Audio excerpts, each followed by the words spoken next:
मैं Nisha Kungari, political science department, ABM college, Jamshedpur. आज मैं राजनीतिक समाजीकरण पर चर्चा करने वाली हूँ। समाजीकरण का अर्थ होता है बच्चे का परिवार, आसपास के वातावरण और समाज के दूसरे लोगों से परिचय कराना। यह एक शिक्षण प्रक्रिया होती है जिसमें संस्कारों को और व्यवहार को एक पीढ़ी से दूसरे पीढ़ी में हस्तांतरित किया जाता है। इससे राजनीतिक वस्तुओं के प्रति व्यक्ति के अभिविन्यासों का निर्माण किया जाता है, अर्थात देश के न्यायालयों, राजनीतिक व्यवस्थाओं, राजनीतिक दलों, संविधान, देश के इतिहास के प्रति व्यक्ति क्या सोच रखता है। समाज का सदस्य होने के नाते वह अपने आप को राजनीतिक वातावरण में कहाँ पाता है। दूसरे शब्दों में कह सकते हैं कि व्यक्ति देश की सरकार से क्या आशा रखता है। क्या वह सरकार के सामने अपने आप को विवश मानता है या अपनी आवाज़ सरकार तक पहुंचाकर न्याय प्राप्त करने की आशा रखता है, या फिर वह समझता है कि वह सरकार के निर्णयों को प्रभावित कर सकता है। इस प्रकार राजनीतिक विषयों के प्रति व्यक्ति की सोच, उसकी सतर्कता, राजनीतिक विषयों के प्रति उसके भावावेश, जिसके द्वारा वह अपने विचारों का निर्माण करता है, ये सभी सामाजिकरण का ही प्रभाव होते हैं। उदाहरण के लिए ब्रिटेन में नागरिकों को इस प्रशिक्षित कर इस बात के लिए अभ्यस्त बनाया जाता है कि वे अपनी मांगों को संवैधानिक तरीकों से प्रकट करें, ना कि मामले को रास्ते पे ले जाकर हिंसात्मक तोड़फोड़ करें। इस प्रकार राजनीतिक समाजीकरण का अर्थ होता है नागरिकों को राजनीतिक ज्ञान देकर उन्हें समाज का अच्छा सदस्य बनाना। राजनीतिक समाजीकरण की विशेषताएं: यह एक सीखने की प्रक्रिया होती है जो जन्म से लेकर मरण तक चलती रहती है। इसमें राजनीतिक विषयों से संबंधित सारी बातें सम्मिलित होती हैं।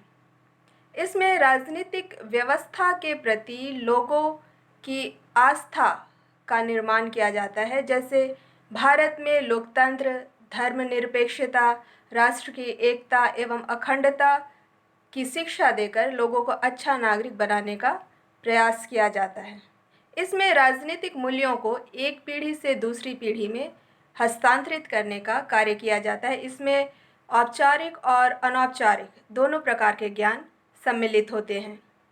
राजनीतिक समाजीकरण के अभिकरण या साधन: पहला है परिवार। बच्चा परिवार में जन्म लेता है, वह माता पिता के संपर्क में आता है, जिससे उसमें श्रद्धा, आज्ञा पालन और विरोध की भावना इत्यादि को वह सीखता है। साथ ही वह निर्णय प्रक्रिया में भी भाग लेता है। हम लोग आजकल देखते हैं कि घर में एक मोबाइल लेना हो या स्कूटी लेना हो, इसमें बच्चों की राय को प्राथमिकता दी जाती है। व्यक्ति का किसी राजनीतिक दल के प्रति झुकाव यह भी पारिवारिक पृष्ठभूमि से ही तय होता है। उसके माता पिता जिस राजनीतिक दल को पसंद करते हैं, बालक भी उसी राजनीतिक दल को पसंद करता है। दूसरा है स्कूल, कॉलेज, शिक्षण संस्थाएं अथवा औपचारिक संस्थाएं। बच्चा परिवार से निकलकर स्कूल जाता है, जहां वह हिस्ट्री, सिविक्स विषयों के माध्यम से देश के इतिहास, संविधान, अधिकार, कर्तव्य, राष्ट्रीय प्रतीकों का सम्मान, कानून का पालन इत्यादि बातों को सीखता है और इन्हीं बातों को ध्यान में रखकर सिलेबस का भी निर्माण किया जाता है। बच्चा जब स्कूल से कॉलेज पहुंचता है, तब वहां शिक्षकों के द्वारा उसे राजनीतिक पद्धति, राजनीतिक प्रक्रिया का ज्ञान कराया जाता है। वह वहां छात्र संगठनों का सदस्य बनता है और उसकी गतिविधियों में भाग लेता है। छात्र संगठन के चुनाव के द्वारा से वह चुनावी प्रक्रिया को व्यवहारिक रूप से समझता है, जैसे मतदान करना, प्रतिनिधि निर्वाचित होना, नीतियों का विरोध करना, अपनी बातों को विश्वविद्यालय स्तर तक पहुंचाना आदि। जब विश्वविद्यालय के अधिकारियों द्वारा उसकी समस्याओं का, छात्रों की समस्याओं का संतोषपूर्ण हल निकालने का प्रयास किया जाता है, तो इससे छात्रों की अनुशासनहीनता की समस्या को समाप्त किया जा सकता है और ऐसे नागरिकों को पैदा किया जा सकता है जो राजनीतिक संस्थाओं में स्थायित्व लाने का कार्य करें और देश को उन्नति की ओर ले जाएं। साथ ही विश्वविद्यालय स्तर पर होने वाली छात्र परिचर्चाओं, गोष्ठियों, वाद विवाद के द्वारा भी छात्रों का राजनीतिक समाजीकरण सुदृढ़ होता है। तीसरा है अनौपचारिक या स्वैच्छिक समूह। जब छात्र जीवन समाप्त होता है तब युवा अपने जीवन को स्थायित्व देने के लिए नौकरी या व्यवसाय की ओर मुड़ता है। यदि वह सरकारी नौकरी को प्राप्त करता है तो वह उससे जुड़े हुए संगठनों से भी जुड़ता है, या फिर अगर वह किसी व्यवसाय को चुनता है तो उस व्यवसाय से जुड़े हुए संगठनों का वह सदस्य बनता है, जिसके द्वारा उसका समाजीकरण होता है। इसके अलावा युवावस्था में युवा अन्य संस्थाओं का भी सदस्य बनता है जो मनोविनोद के लिए होते हैं, जैसे जिम, क्लब।